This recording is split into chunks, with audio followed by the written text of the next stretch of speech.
You know how some airports just feel off? Not because they're old or rundown, but because there's this strange, low hum in the air. A kind of stillness in the chaos. That's what struck me when I landed at Midlake Regional, this tiny, forgotten airport somewhere in the Midwest. I'd never even heard of it until my connecting flight got rerouted. My phone buzzed as I stepped off the plane. Your next flight has been delayed. New departure time, 2:45 a.m. Great. The terminal was almost empty. A few scattered passengers slumped in vinyl chairs, eyes glued to their phones or sleeping awkwardly under buzzing fluorescent lights. There was something weird about the silence. No background music, no muffled announcements, just the occasional creak of the ventilation system and the hollow clack of my boots on the tile floor. I made my way to gate C12, the one listed on my boarding pass, and found it completely deserted. No staff. No gate agents. Just rows of empty chairs facing the dark window, beyond which was only fog and the vague silhouette of the runway lights. I sat down and checked my phone again. No Wi-Fi. No signal either. Alright, no big deal. Airports drop signal sometimes. I figured I'd just wait it out. 20 minutes passed. Then 30. The clock on the wall hadn't moved. I looked up again, 2:12 a.m. The second hand wasn't ticking. Then I noticed something else.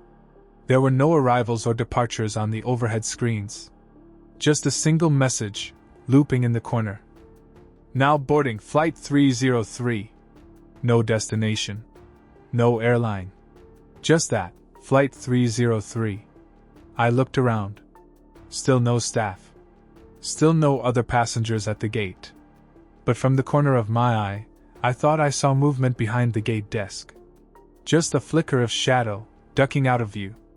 That was the first time I felt a real chill run down my spine. And then, the intercom crackled to life, loud and sharp against the silence. Final boarding call for Flight 303. All remaining passengers, please proceed to gate C12. I stared at the speaker overhead. It was the same kind of announcement you hear a dozen times at any airport, but there was something wrong with the voice. Like it had been recorded on a bad tape deck, grainy, flattened, distant. Almost robotic. The weirdest part? I wasn't even supposed to be on Flight 303. I checked my pass again. I was on a morning flight to Denver. United 2587. So, why was I hearing a boarding call for a flight that didn't exist? I stood up slowly, my fingers still clutching the armrest of the chair. There was this awful feeling blooming in my chest, like when you realize you left the stove on, or when you wake up thinking you missed an exam. A quiet panic. I glanced around again, trying to catch someone's eye. Nothing. No employees. No other passengers near gate C12. Just that looped announcement echoing again. Final boarding call for Flight 303. And then, the gate door hissed open. You know the kind, the sliding ones with the retractable accordion tunnel leading to the plane. But the moment it opened, I noticed something off. There wasn't any light spilling in from outside. Just darkness. Like the inside of a warehouse, not a jet bridge. No flicker of plane lights. No blinking beacons. Just a black void. I backed up, instinct kicking in. I wasn't going in there. No chance. But then I saw someone walking toward me. A figure, moving slowly down the terminal, maybe 50 feet away. I figured, finally, here's someone I can talk to. An airport employee, maybe? But as they got closer, I realized something was off. They were wearing a uniform, an older-style flight attendant outfit, like 1960s Pan Am retro, powder blue, with white gloves and a small cap. No name tag. No airline logo. Their walk was stiff, robotic almost, like someone going through motions they didn't fully understand. I took a step toward them. Hey, excuse me, I started. But they didn't respond. Didn't even look at me. Just walked right past, heading to the gate desk. Then they turned, perfectly still, and looked directly at the black opening where the plane should have been. Another voice crackled from the intercom. All remaining passengers for Flight 303, please approach the gate. I wasn't moving. Not a damn inch. But the attendant, if that's what they were, turned sharply and looked at me.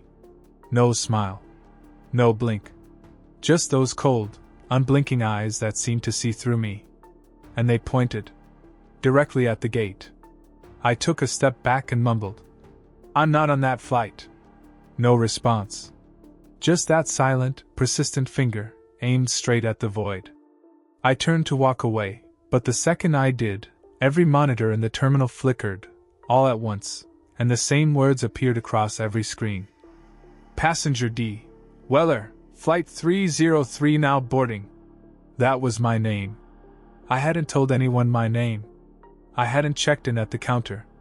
That flight wasn't even real.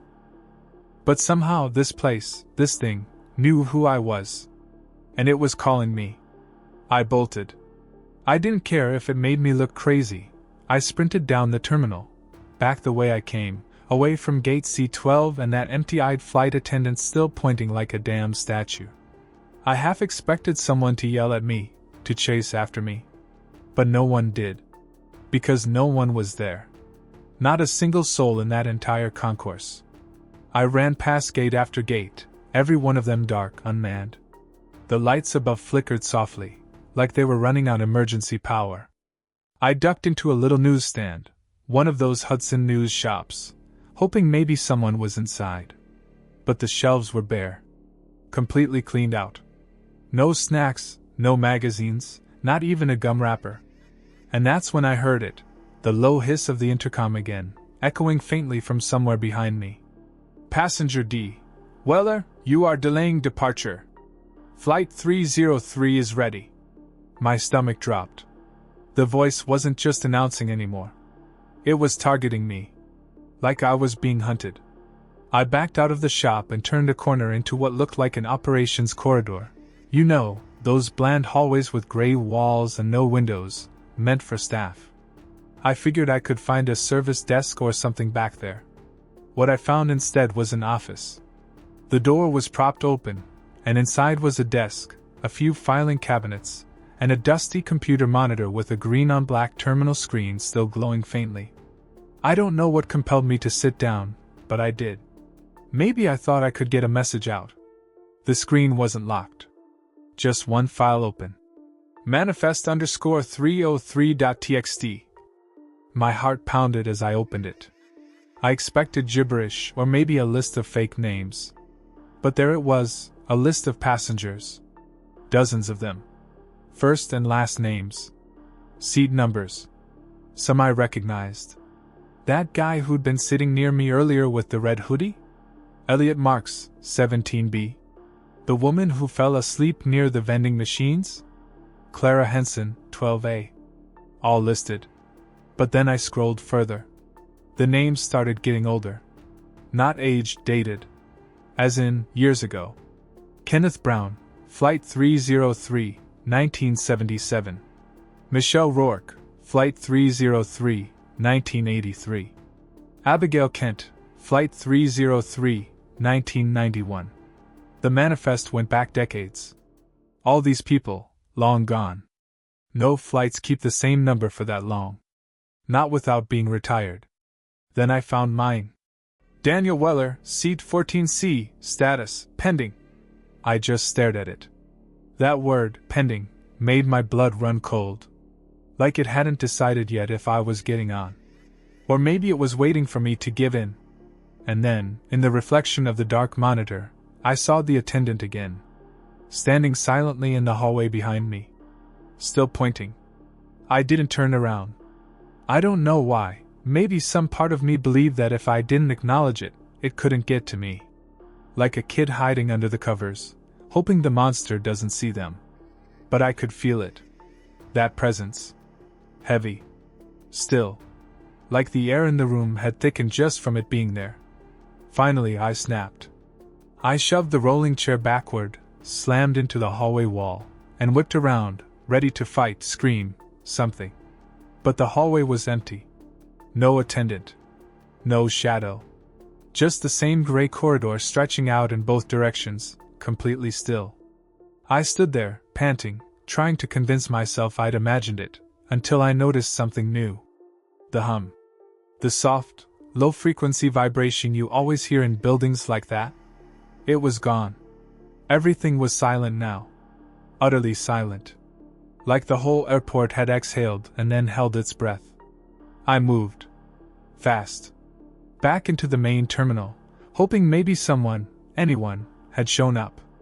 Maybe a janitor or a security guard or even another stranded passenger. But the more I walked, the more I realized something deeply unsettling. The terminal had changed. The layout was wrong. There were signs and gates where there hadn't been any before. Entire hallways that didn't exist earlier now branched off like veins into unfamiliar wings. The signage above was in that same cold, glowing green font. Flight 303, Concourse C. Every single direction. I followed the main corridor, convinced it would take me back to security, or maybe the baggage area. But when I reached what should have been the TSA checkpoint, I hit a wall. Literally. The exit was sealed. Not boarded up, not under construction. Walled over. Like someone had erased the exit and plastered a new one on top. There was no way out. That was the moment I finally said it out loud. I'm not getting on that flight. I didn't care if the airport heard me. Hell, I wanted it to hear. Maybe it would finally make a mistake. Maybe it would show me what it really was. Instead, the lights above me flickered and then snapped off completely, plunging me into darkness. And somewhere down the terminal, behind me, I heard footsteps. Slow. Deliberate. Getting closer. I didn't wait. I ran, again, no plan, just pure instinct. My legs burned, and my breath came in ragged gasps, but I kept sprinting down the corridor, deeper into the belly of whatever this place had become. The footsteps behind me stayed slow. No rush. Like they knew I'd run out of hallway eventually. I turned a corner and slammed through a set of glass doors labeled Passengers Only, Lounge Access. I half expected alarms or security. Instead, I stumbled into something that looked like it hadn't been used in years. It was a lounge, sure. Leather chairs.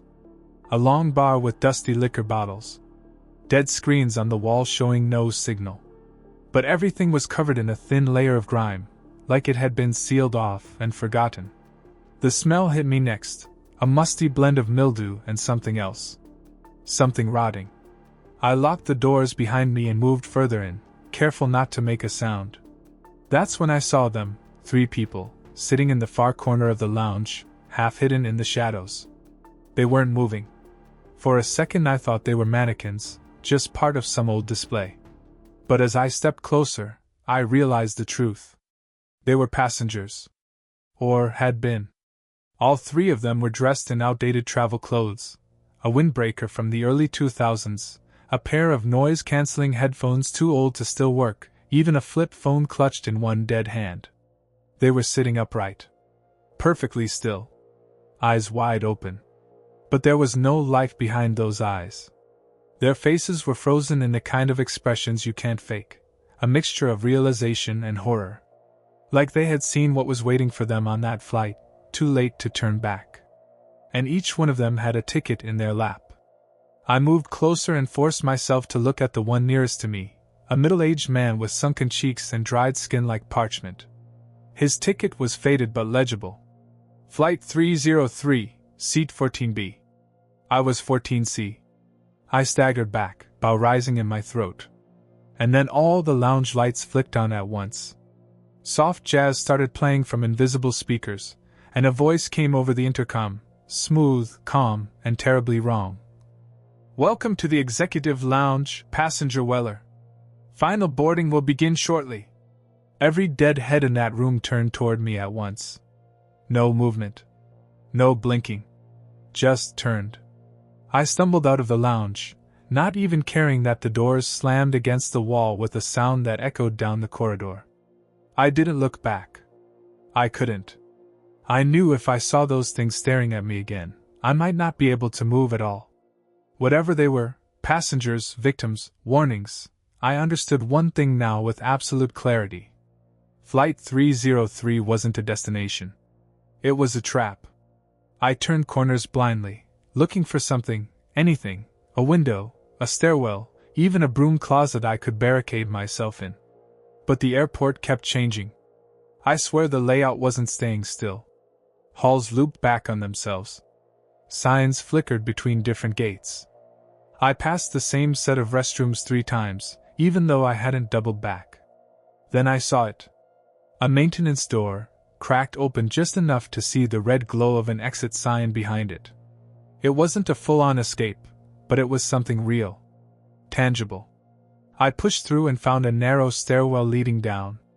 The moment the doors shut behind me, the silence came back, but it was a different kind of quiet this time. Heavier. More final. The stairs led to an underground service level, all concrete and flickering fluorescence. Pipes ran along the ceiling. There was water leaking somewhere, echoing into the distance with rhythmic drip, drip, drip. And then, sitting in the middle of the hallway, was something that stopped me cold. A black box. Not a crate. A flight recorder.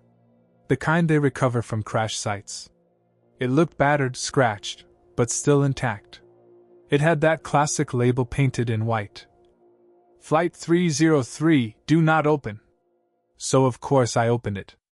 Inside was a reel of magnetic tape and a pair of headphones, already plugged in. I hesitated, then slipped them on. Static. Then a voice. Not the robotic intercom this time, a man's voice. Shaky.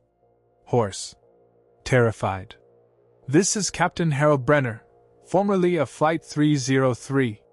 If you're hearing this, it means the airport has you too. Don't board. Whatever you do, don't. A sudden burst of static. Then another voice layered beneath it, cold, calm, like it was speaking right beside me in the stairwell. Boarding is mandatory, passenger Weller. I yanked the headphones off. The hallway lights cut out. And footsteps echoed from above, faster this time. I bolted down the hallway, guided only by the faint red glow of emergency exit lights. The footsteps above, they weren't slow anymore. They were running.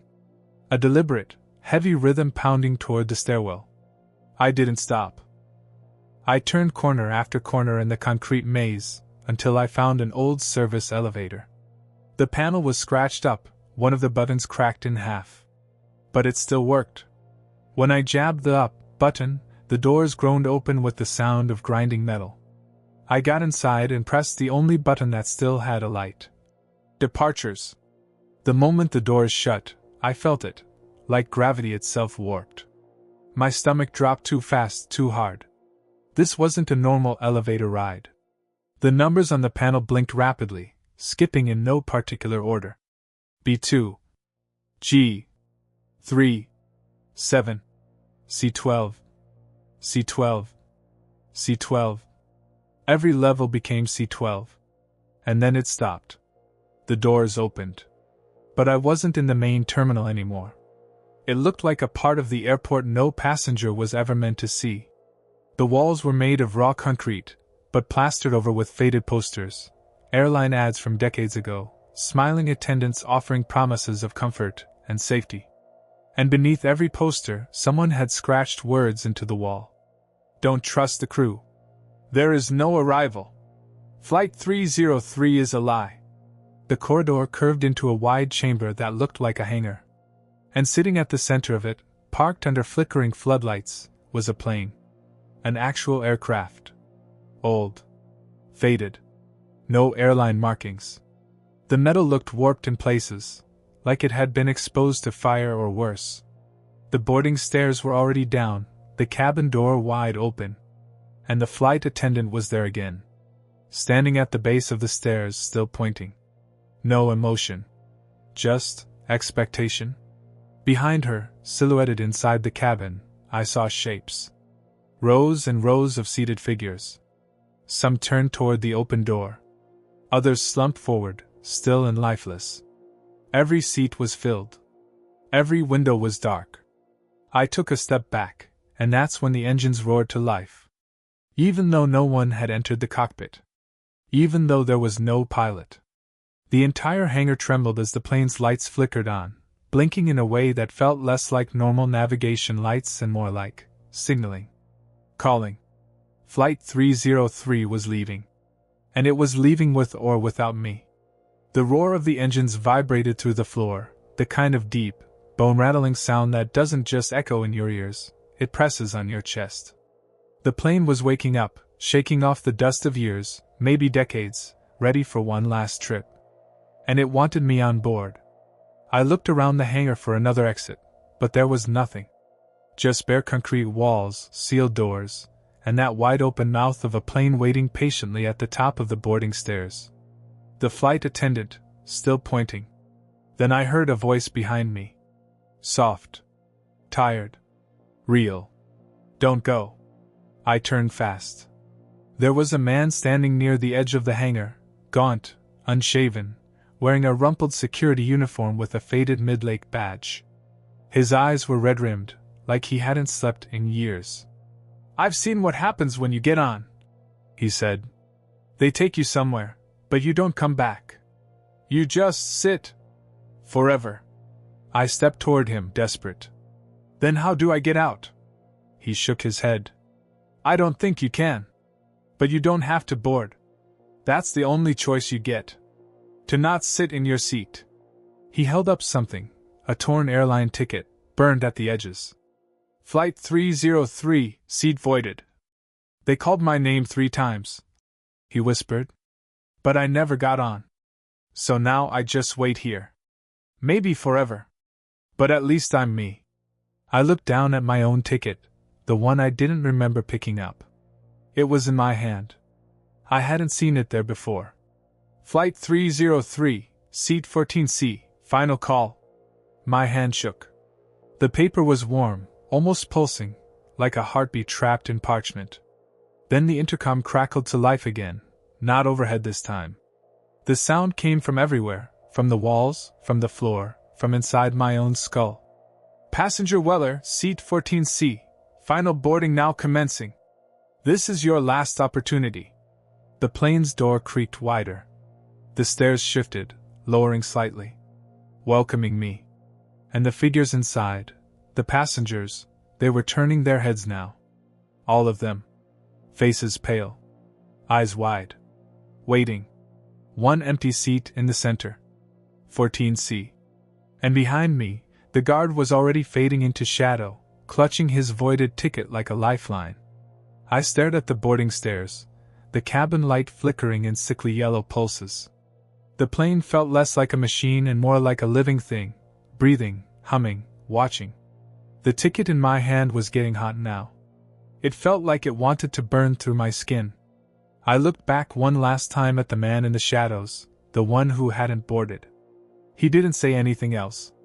He just nodded once, slow, sad, like someone watching a caged animal choose which trap to step into.